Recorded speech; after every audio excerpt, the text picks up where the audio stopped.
Hey, what's going on, everybody? This is Thomas Van Kampen once again, here with another episode of Let's Animate. So when I left off, I was working on this short film that you're seeing here called Mime Crime, and I've gone over it a couple of times before, but in case you're just jumping on now, I'll bring you back up to speed. Basically, this short film is going to be like a 1-minute silent noir film about these mimes that are criminals and whatnot, and that's just basically the joke. They're all mimes. They're using non-physical objects, but they still have like physical impact, if that makes any sense. So for instance, they have invisible cars, but they still drive around and stuff like that. They have like invisible Tommy guns, but they still recoil. They still have the flashes from the bullets. They still reveal bullet holes and all that good stuff. So yeah, that's kind of the joke I'm going for, is that like everything is sort of this weird, exaggerated mime world, and it's all going to be in mostly black and white with splashes of color here and there, like red and yellow and the lights and whatnot. So yeah, that's pretty well what I'm going for, and the reason why I'm making this is because I'm hoping to make it before July, or finish it rather, before July hits. That way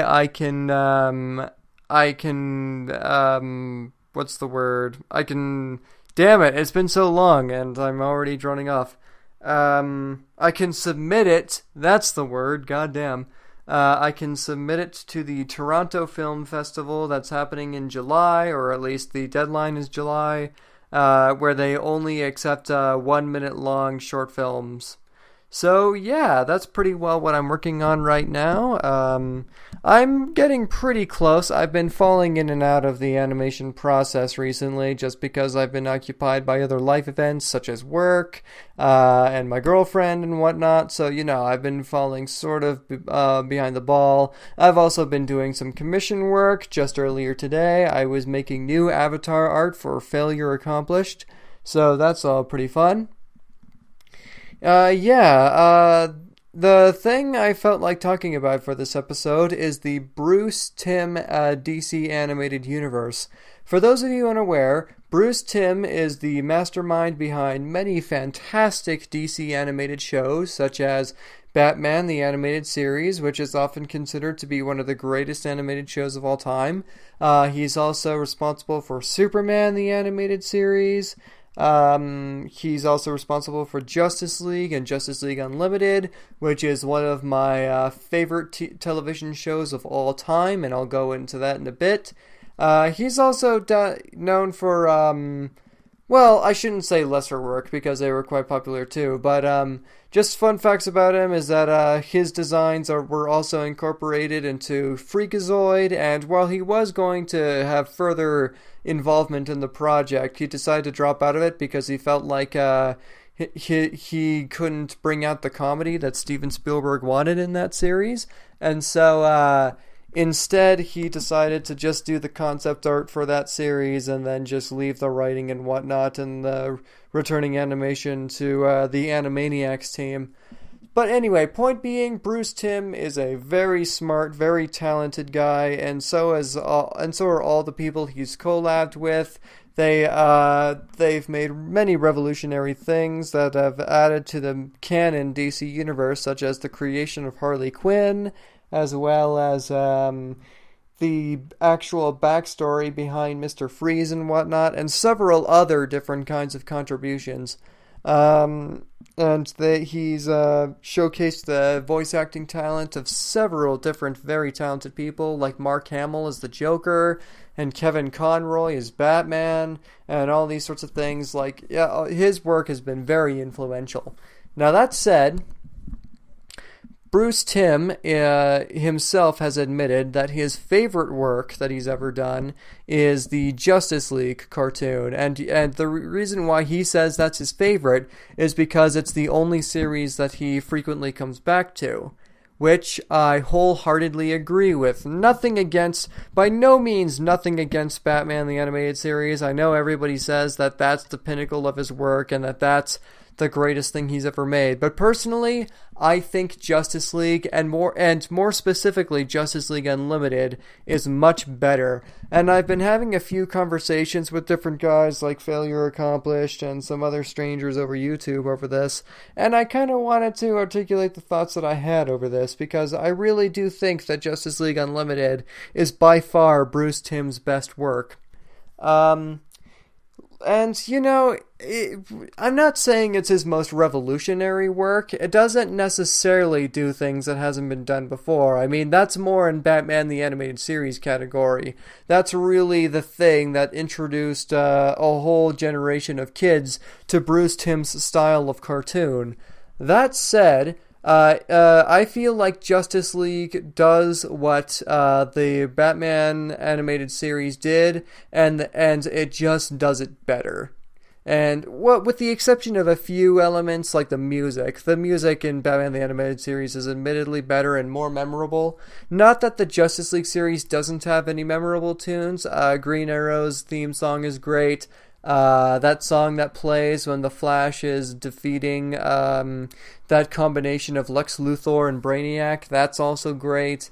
Both theme songs of Justice League and Justice League Unlimited are great, although Justice League Unlimited is better. Yeah, but here are three main things that I feel like Justice League Unlimited in particular does better than Batman the Animated Series. First thing is the pacing. That's not to say that Batman the Animated Series has bad pacing. Quite to the contrary. I think it has great pacing. Okay, well, it doesn't have great pacing all the time, is what I'm trying to say. Oftentimes, it can move a little bit too slow, in my opinion, and sometimes it can have like certain shots drag on for a little longer than is necessary, and it's like I feel like Batman the Animated Series' plots are much more simplistic here and there, which, you know, they play with their simplicity and that suits the show well. But that said, like, because it has a rather simple plot to fill 20 minutes worth of an episode, or yeah, pretty well. I just feel like it definitely moves it definitely drags here and there, is what I'm trying to say. Meanwhile, I feel like Justice League, and I'm going to keep saying this over and over, Justice League, and in particular Justice League Unlimited's pacing is the absolute best, because they have these nice, elaborate plots, they have episodes that tie together, they have these schemes that are put together by Lex Luthor and other big villains like Darkseid and Brainiac and whatnot, Gorilla Grodd for that matter as well. They have all these really cool things happening that involve all these different characters. And the plot moves along nicely. It moves along fast enough that it definitely gets like the major themes going, and it doesn't feel like it's dragging on a bit. It always feels like it's on the move, but it doesn't move too fast to the point where you stop feeling the impact and you're unable to take in what's happening. A lot of 90s cartoons have that problem, especially on Marvel's side. For instance, I feel like the 90s Spider-Man cartoon moves a little too quickly. So I think that's definitely a problem of having pacing that's way too fast, because you're just trying to get way more information out at once than you're really comfortable with. Justice League has that perfect balance where it just moves at the perfect pace where you can take in everything that's happening, but you're never waiting for something to happen. Things are constantly on the move. Anyway, so that's one thing that Justice League Unlimited does especially well, and it does the best out of Bruce Timm's work, in my opinion. The other thing that it does well is action. I feel like this is the best action. And the reason for that is that it kind of adds to the pacing too, where the pacing really complements the action, and it makes sure that everything is fast and quick and to the point, but it also holds on every punch and kick enough so that you feel the impact of every punch and kick. And not only that, but the action beats are better. For those people who aren't quite familiar with the term, action beats are basically like beats in a scene where the stakes are constantly escalating, and so you're not bored in an action scene because it feels like more and more things are constantly happening and variables are changing to make the fight seem like it's going somewhere, if that makes any sense. So Star Wars has really good action beats, things like that. Terminator has really good action beats. Just anything that makes you feel like the stakes are constantly being raised. That is good choreographed action. It can't just seem like 5 minutes of some guys punching each other and really nothing is changing. Like, you have to, maybe one guy's arm gets broken, or maybe their clothes are getting really ripped apart, or, maybe suddenly more guys are coming in, or something like that. You need a bit of variety, and you need to seem like the fight is getting more and more epic. I'm not suggesting that Batman the Animated Series didn't have these elements. It clearly did. However, I feel like they were weaker for two main things. For one thing, a huge cast of Batman's villains are almost the same archetype, where they're basically like mad, non-powered geniuses that have like these strange gimmicks attached to them. That's the huge majority of Batman's rogues gallery, with the exception of maybe Bane and Clayface, Grundy, just kind of those kind of super uber powered people that are much more physical. Most of Batman's villains are like these, not really fighters, they're mainly runners and schemers, which isn't bad, but you never feel like Batman's incapable of beating them, because he's Batman, and obviously he's the most capable villain most capable hero, God, that's for that kind of job. So you never really feel like there's a chance Batman might lose, you know what I mean? Meanwhile, in Justice League, it definitely has better action beats, because you never know how things are going to go, really. Even if you know by the end of it that Superman has to win, because that's just a classic formula, the suspense is built on how he's going to win.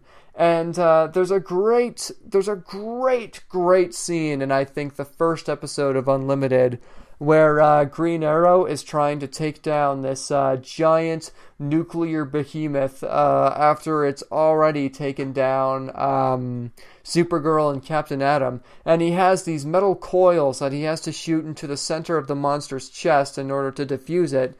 But he keeps missing, and because he's a non-powered guy, you really feel how fragile he is. You feel like any second, if he's not careful, he could be blasted to pieces. And the music is nice and epic, and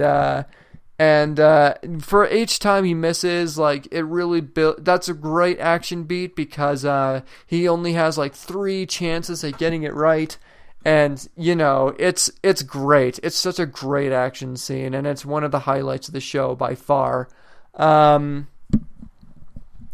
there are plenty of scenes in Justice League that are just like that. And, and it plays with unpredictability more, because the heroes don't necessarily win. Like, there's a episode called Patriot Act, where a superpowered general, who's pretty much just the Hulk, is trying to take down these non-powered heroes, and they don't even really win. Like, they all get their ass beat, more or less, not without a fight, mind you, but they don't necessarily win. He's basically just convinced that he's the bad guy, and he stands down. That's a great scene, because, like, it shows that the heroes don't necessarily always win through sheer force, and it really plays with your expectations that way.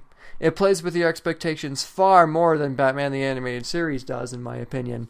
Anyway, I'm running short on time, so I want to get this last point across.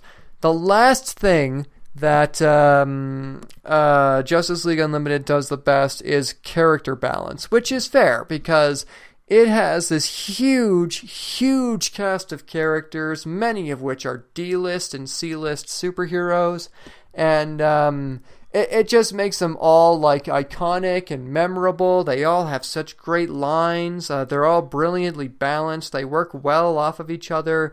Each one of them is a pleasure to see. And excuse me, I just burped. And it's. And even though the show still involves the original 7 members of the Justice League quite a bit, oftentimes it's the lesser-known heroes that end up taking the spotlight. So Green Arrow always has a good bundle of scenes. Let's see here. Captain Marvel has a great episode for the one episode he's in. Vigilante and Shining Knight are lots of fun, and they have nice chemistry with each other. And this show is the whole reason why the Question is one of my favorite DC characters. The Question is so good in this show. He's so funny and witty, and he has such great delivery in all of his lines, and he's just so much fun to watch. He kicks so much ass. He drives the plot nice and forward. He's just a great joy. Like, he is easily the best part of Justice League Unlimited. Easily.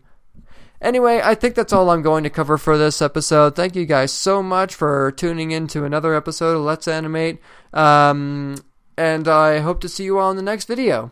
Okay, see you later.